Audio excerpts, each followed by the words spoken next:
Recall that Fox News was on in the dining room. Let's take a look at what was airing as this call was ending. The president, as we all saw, fired this crowd up.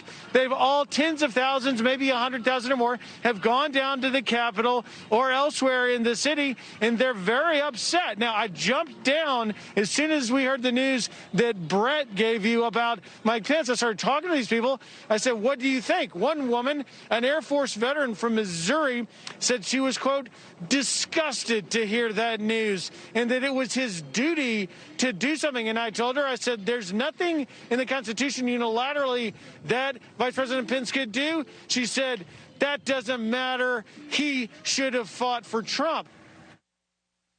I believe that Vice President Pence was going to certify the electoral votes or not certify them, but I guess that's just changed, correct?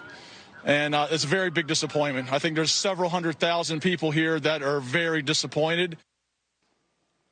Fox News personality Laura Ingraham said, the president needs to tell the people in the Capitol to go home. Former Chief of Staff Mick Mulvaney urged Mark, he needs to stop this now. Fox News personality Brian Kilmeade said, please get him on TV, destroying everything that you guys have accomplished. When we interviewed White House counsel Pat Cipollone, he told us that he knew the president's 2 tweets were not enough. Went from a peaceful protest, and this is a very dangerous situation right now, that there are, I'm being told, these protesters on the inside are around both chambers, and there is now tear gas inside the Capitol Rotunda. In fact, members locked in the House are being instructed to put on masks. Would you personally reach out to the president for more support? I've already talked to the president. I called them. I think we need to make a statement, make sure that we can calm individuals down. Here's what was showing on Fox News, the channel the president was watching all afternoon. Back to Brett Baer with more information now. Brett, what do you have? Our Pentagon team, Jen Griffin, Lucas Tomlinson, confirming the Defense Department has now mobilized the entire D.C. National Guard, 1,800 troops. Take several hours, as I was mentioning before, to get them up and running. The Army Secretary Ron McCarthy is setting up a headquarters at the FBI. You just heard from David Spunt that the FBI is also sending troops to the Capitol. Do you wish, in hindsight, that the president had asked the protesters to leave the Capitol earlier than he ended up asking them to do that?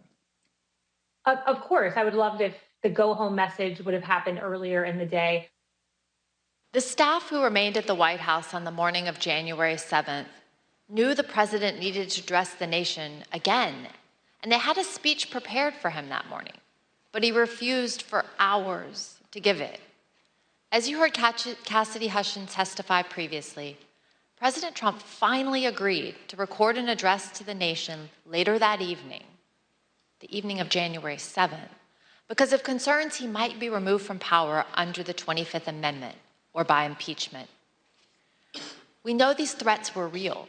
Sean Hannity said so himself in a text message that day to Press Secretary Kayleigh McEnany.